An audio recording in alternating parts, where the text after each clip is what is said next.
Our next interview is with Linwood Respess. He and his wife Tucker have a successful business.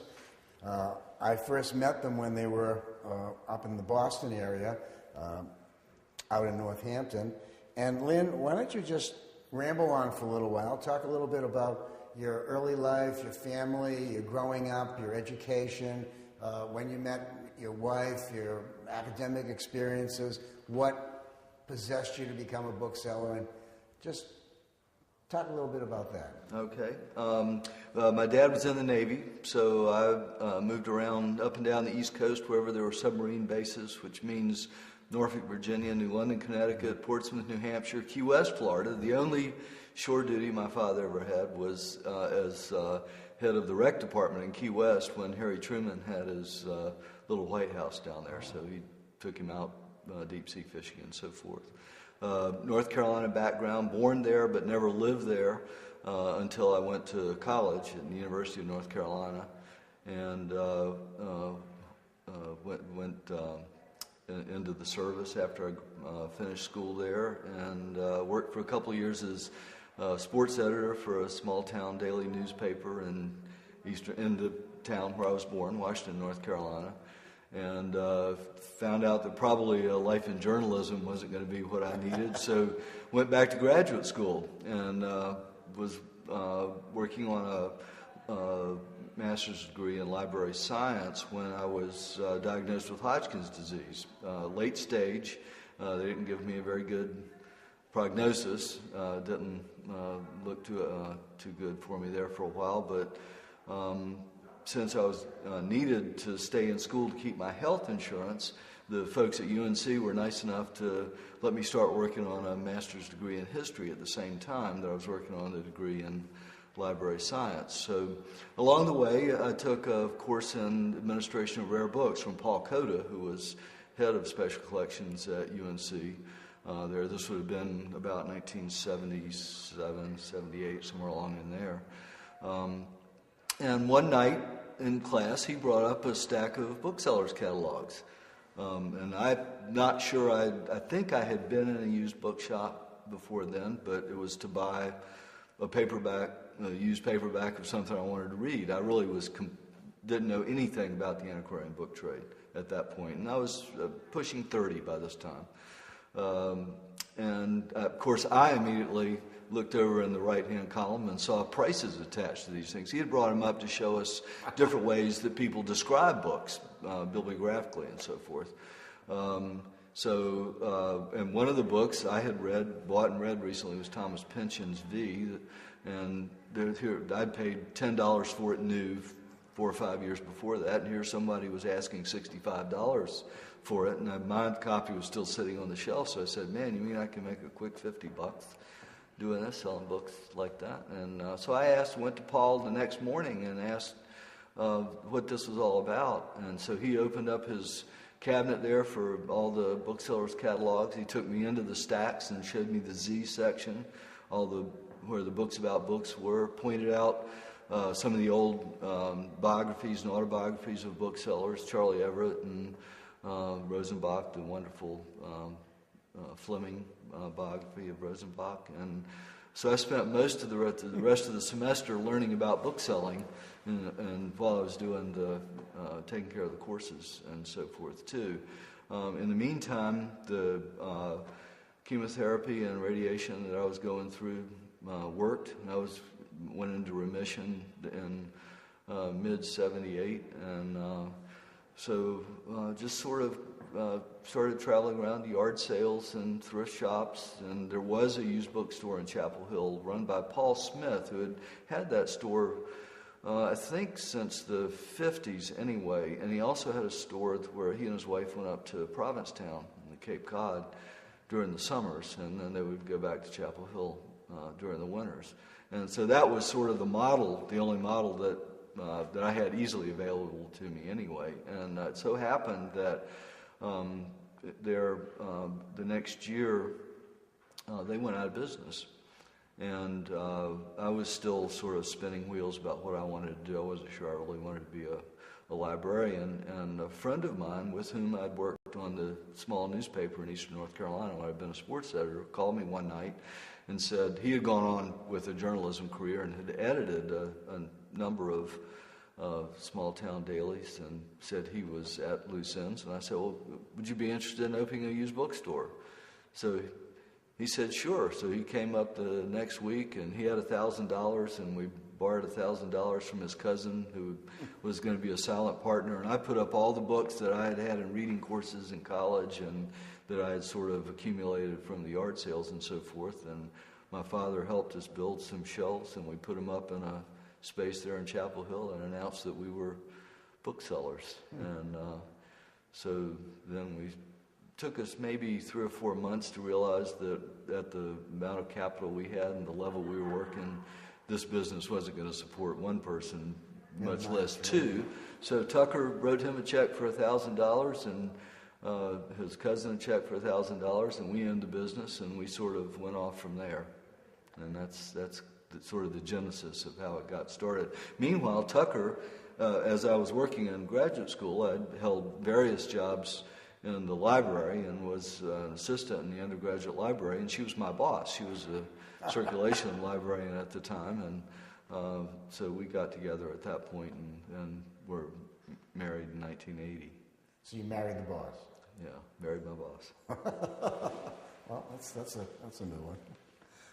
Tell us a little bit about the various. You've had residences in various places. You've had your business spread around a little bit. Yep, we started that. We kept that store there in Chapel Hill that my partner and I had for 2 years, and I already knew that I wasn't going to do that anymore. One of the things I discovered fairly early on, the light bulb went off when it seemed like people would come in and say, do you have chess books? And I'd say, yes, we have chess books. And I'd take them over and show them a couple of shelves of chess books. Nah, nothing there for me.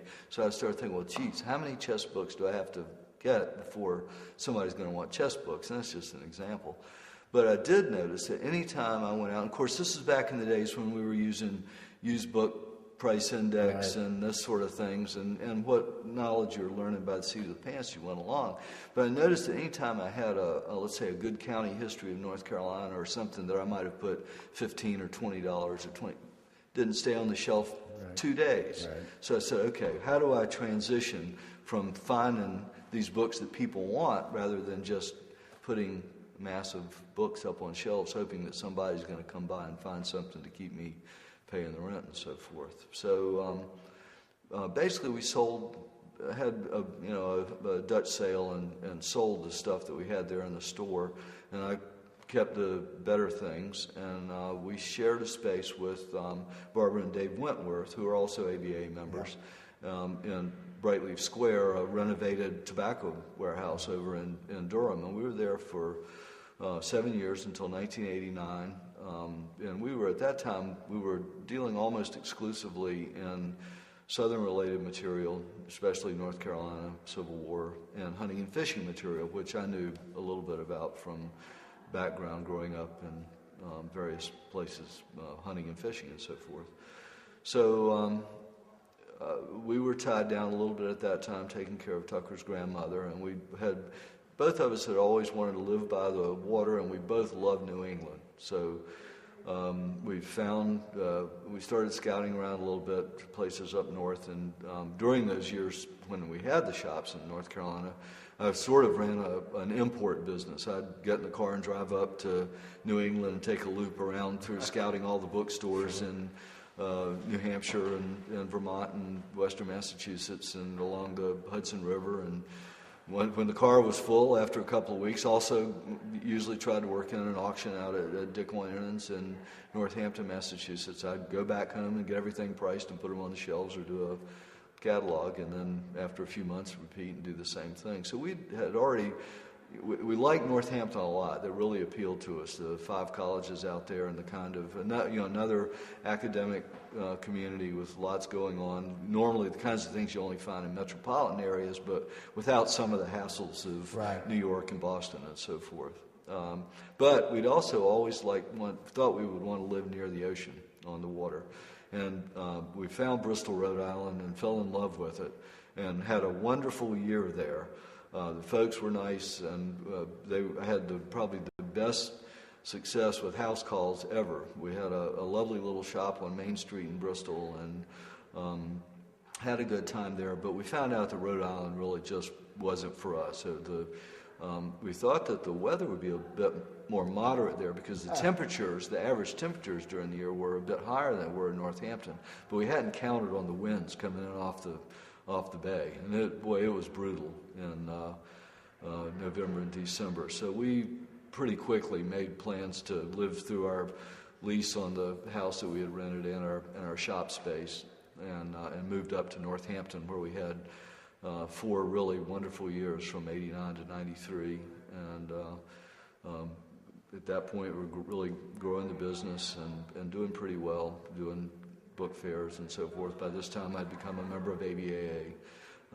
We did that while we were still in North Carolina in 1986, and my parents started going down, getting some age on them, yeah. And we realized after a couple of emergency trips back home that we needed to head back so we could take care of their problems. But we didn't want to go all the way back to North Carolina because our business by that time was really pretty much focused on at least from the Middle Atlantic up to New England. So we chose Charlottesville, Virginia, another academic community with a good research library there that we need for the kinds of things we sell, and so we moved back, and goodness knows it's stretched into 15 years that we've lived there. It's a beautiful town. Yeah, it is a lovely town, and we've got friends there and had a good time. But we're now ready to move back to New England here in 2009. My father just passed away, and my mother passed away last year, and so the hold on us is taken off now, so we hope to be back up in New England. You're thinking about going back to Northampton? In a couple of years, back to Northampton, or at least back to the Valley. Yeah. And we joke now we're probably ready for a continuing care community or something fine to buy an apartment so that when we have problems we can just move over to assisted living or whatever, as we now have some years on us. Yeah, well, most of us do. Talk a little bit about your company, and the internet. Do you see the internet as a friend or a foe, neither or both? Yeah, even though Tucker and I, we're not Luddites, but it takes us a while because of the way we run our business to really become accustomed to some of the new things that come along. And our friends know that when everybody was buying fax machines, we bought a fax machine, and it sat in its box over in a corner for about 3 years before we ever hooked it up. And we've approached computers almost the same way, and even now we don't have a website, we don't have anything listed with any of the services, but we're inveterate users of the internet. There's nothing like in reference aids and so forth. I mean, I can't imagine working without it, and eventually we'll have a website and have things loaded. But we're also lucky to have, one of the wonderful things about this business is you really make wonderful friends. It's virtually impossible not to. And early on, actually we were still in Northampton in the early 90s, John Thompson of Bartleby's Books, and I started buying collections together, and we our businesses work very closely together. And he and his wife have a beautiful shop on M Street in Washington D.C. in Georgetown, right behind the Four Seasons Hotel. They get some wonderful drop-in, spur-of-the-moment folks coming through, and we get along. We have similar personalities, and trust is always the most important thing, and I think we both trust each other implicitly, and it helps. They have material on the internet, they have a website. We're still doing catalogs, and one of the biggest changes that the internet has come along is every day at lunch when I sat down, I'd always have a stack of 3 to a dozen catalogs that came in that morning that I'd try to go through in some fashion. And now I hardly get that many in a week. Yeah. And we're still doing a dozen a year, and mostly fresh material. We haven't done a lot of retrospective catalogs from stock, which we did regularly in the early years of our business, particularly in specific subject areas. But I view the internet as an aid, and I'm not, since we don't have as much experience with it as some people, I probably don't know just how good it can be or how bad it can be. Not yet, anyhow. Yeah, I've never bought or sold anything on eBay, but I have two wonderful scouts who know exactly the kinds of things I'm looking for, and they keep their eye out. And whenever I go visit them, they've always got a couple of boxes of things that they bought, and I try to do as well by them as I can. And they're still buying for me, so I think they're pretty happy with doing it that way. And so I think sort of like the old way of doing things. That's right. Scouting. Yeah. Most people nowadays scout by going onto the internet rather than going to see a physical deal. And I used to consider myself a very good scout, and I think I've lost a little bit of that touch that I used to have because there aren't as many places to exercise it now. And well, when you move back to New England, there will be. Yeah, we'll get back going around now. But one of the other things about that is we tend to stay overloaded, though, too. Scouting isn't as important as it was. You always like to be able to go out and find that one good thing for sure, but John and I both have 25 or 30 years experience in the business now, so we get lots of calls, referrals from our wonderful colleagues of when libraries come up that people think we're going to be interested in, or collections, and the other scouts that I mentioned before, so we've got fresh material coming in regularly, so I have no complaints about that. And I can't see, I know a lot of people complain about, the internet has taken away some of their business, and of course we're in the middle, right now we've officially been in a recession now for about 15 or 16 months, and a lot of people are seeing drop-offs in business because of that, or the dual point, but we're still plugging along and seem to be doing okay. What percentage of your business is with privates and what percentage is with institutions? Going back to the way I started business, I found out early, for better or worse, it seemed to me that the people who were easiest to sell books to were other booksellers.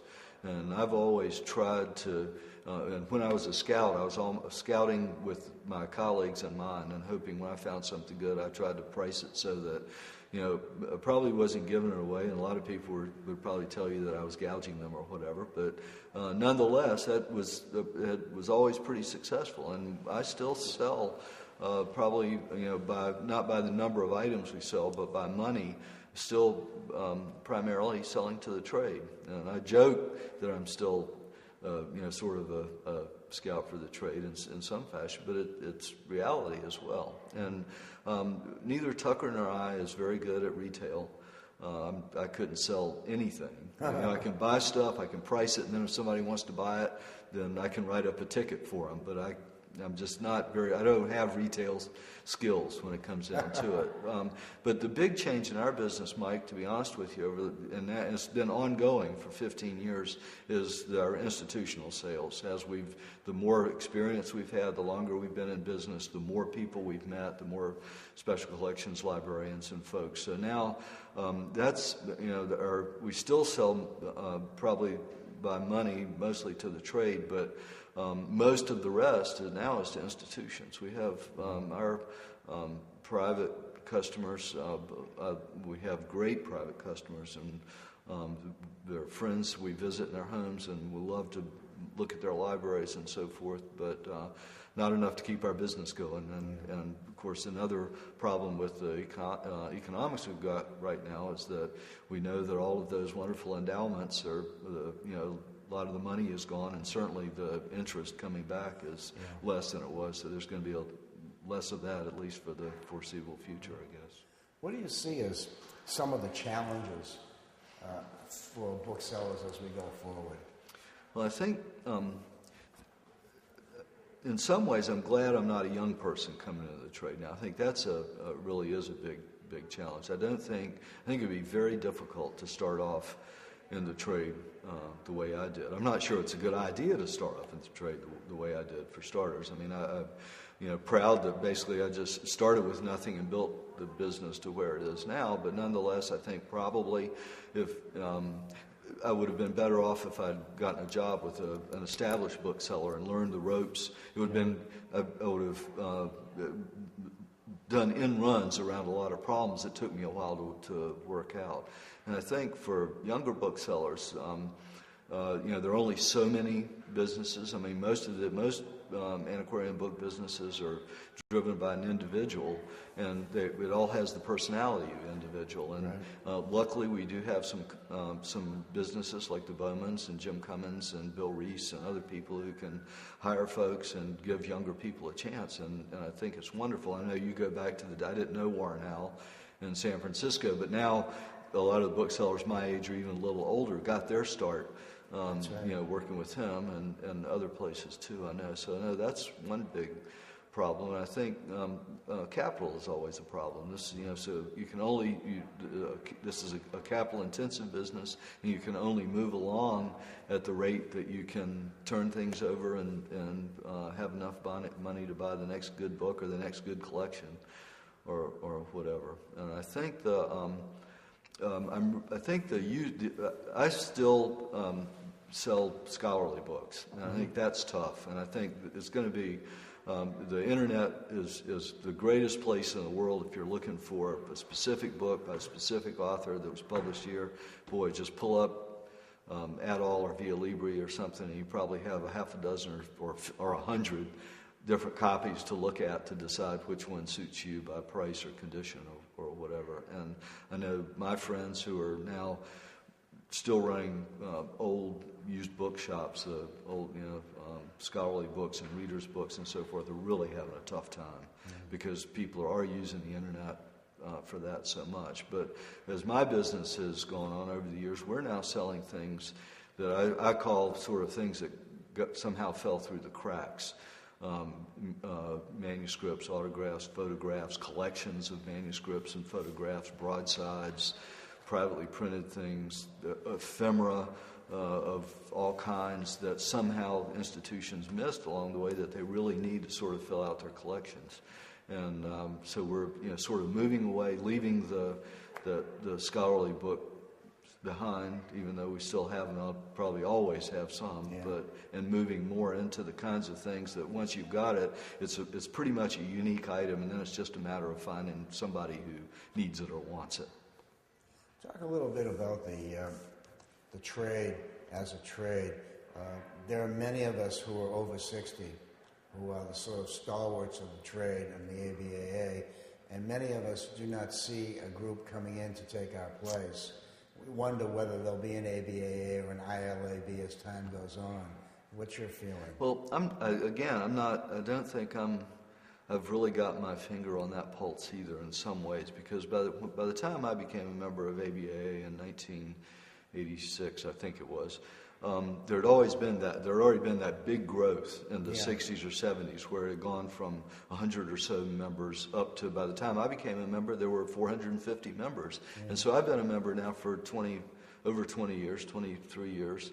And the membership is about the same number and has been virtually that whole time. And I think it has gone up approaching 500 a couple of times and dropped down a few times under the 450. But basically, it's been in that 450 to 475 range the whole time I've been in the trade. And I came in a big group of people who were in their early 30s, early to mid 30s, right. And I'm 61 now, and so the group of people who are, let's say, 58 to 65, I know is large, but I had no idea exactly how many is.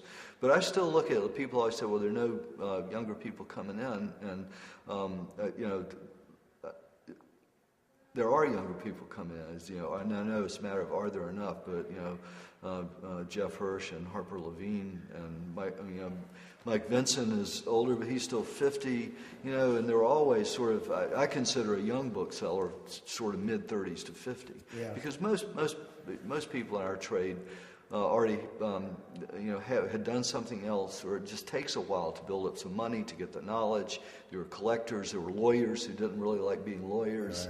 Right. There's many different things, basically, as there are of us. And there aren't very many people who graduate from college, they're 22 years old, and become an antiquarian bookseller. I don't think that's really ever happened very much. There are exceptions. Bill Reese and Owen Kubik and other people like that certainly have, and I know there are other great examples. But I know we've got two more younger booksellers in their mid-30s who are about to apply for membership from the South, and I don't know how many there are under 50 in the association right now, but I would bet there are probably 50 or so. So I don't know whether that's good or bad, but I think the opportunities, they're just not the avenues to learn the way there were even before I was there, much less when I was there, of where are the used bookstores with the 25-cent bins out in front. Where can you go and scout up a dozen books for a couple of bucks a piece and maybe find one in there that you can sell for $50, which I used to do all the time. And so you just can't do that kind of thing anymore, can you? Well, thanks a lot, Len. I appreciate your 30 minutes with us, and thanks. Enjoyed it. I appreciate it. Thank you, Mike. Thank you for the project. Okay, great.